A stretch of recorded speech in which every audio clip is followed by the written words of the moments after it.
Mother's হাট থেকে বেরিয়ে আমরা চলে গেলাম কৃষ্ণনগরের আশপাশটা একটু ঘুরে দেখতে। শুনেছি এখানে অনেক সুন্দর সুন্দর জমিদার বাড়ি রয়েছে, আর এই কালারগুলো দেখে মনে হয় না ছোটোবেলা যেন গল্প শুনছিলাম, বা আমরা ইটিভি বাংলা অনেক সময় গপ্প দেখতাম, তো সেই দিনের ছবিগুলো মনে পড়ে যাচ্ছে। আর এত সুন্দর চারিদিকটা দেখে কি ভালো লাগছে, আর আকাশটা দেখুন কি দারুণ। পাশেই দেখলাম কতগুলো কচি কাচার দলরা খেলছে, চলুন আলাপ করে আসি। কি করতে হয় এটাতে? যে দুজনের নাম দিয়ে ওখানটায় লুকিয়ে লুকিয়ে নাম বলবে, তারপরে এখানে এসে দুজন রানী আর রাজা হবে। সে রাজা রানী হবে, তারপরে যে রাজা রানী হবে রাজাকে আগে বলতে হবে ও ধরো ওই যে ফল, ও ধরো আপেল, ও ধরো কলা। আমি বললাম কলা, তাহলে যে কলা হবে তাকে আমার দলে, যে আপেল হবে সে রানীর দলে যাবে। এরকম করে খেলাটা। আচ্ছা, এটাই ছোট ছোট না? বড়রা খেলতে পারে? হ্যাঁ। আমাদের নেবে খেলতে? নেবে খেলতে? হ্যাঁ, ছোটবেলায় খেলেছে তো মনে নেই, এজন্য জিজ্ঞেস করলাম, ভালো লাগলো দেখে। তোমার নাম কি? তোরা বিশ্বাস। আর তোমার? আমার রাজি। তোমার? এই এদিকে শোনো শোনো, এদিকে শোনো। আজি আছে। আজি তো মাঝি আছে না। আর তোমার নাম? মানুষের নাম। আর তোমার? নন্দিনী মুখিয়া। নন্দিনী।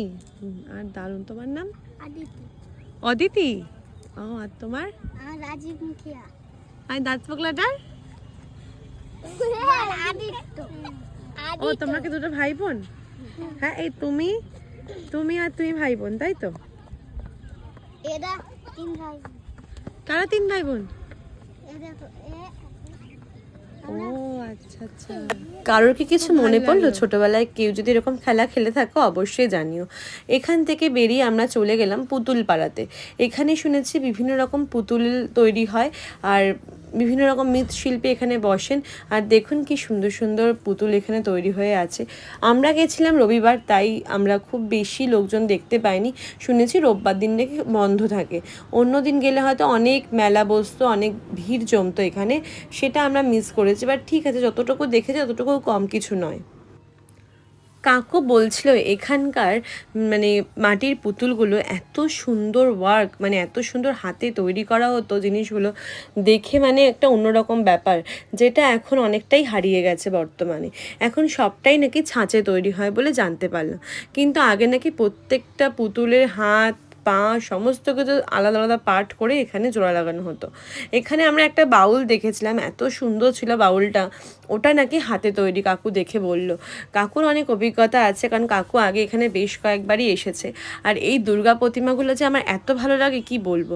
এখান থেকে বেরিয়ে আমরা চলে গেলাম খ্রিস্টান পাড়াতে, মানে যেখানে রয়েছে চার্চের সমাগম, মানে অনেকগুলো চার্চ একসাথে রয়েছে। আমরা দুটো চার্চে আমরা দেখতে পেরেছি, ভীষণ শান্ত জায়গাটা, চার্চ মানেই শান্ত। আর আমার এত ভালো লাগলো, মনে হচ্ছে আমি রোমে চলে এসেছি, মানে সিরিয়াসলি আমি একটুও বাড়িয়ে বলছি না, কারণ আমি সত্যি কলকাতার বুকে এত সুন্দর চার্চ আমি দেখিনি। আর এই চার্চগুলোর ভেতরের পরিকাঠামো বলুন, সমস্ত কিছু এত নিখুঁত, এত সুন্দর বলে বোঝাতে পারবো না।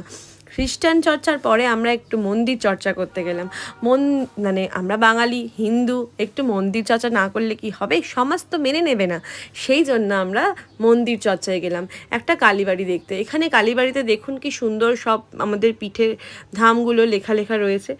আর এদিকে মায়ের দর্শন করলাম। মা সবাইকে ভালো রাখুক, আমাদের সুস্থ রাখুক, এটাই কামনা করি। 2025 যেন আমাদের সবার খুব ভালো যায়। মন্দিরটা বাইরে থেকেও আপনাদেরকে একটু দেখিয়ে দিলাম, খুব সুন্দর লাগছে। এত ঘুরে আমি হাঁপিয়ে উঠেছি। এবার আমরা এক কাপ চা খেয়ে আমাদের ব্লগটা শেষ করব। টাটা।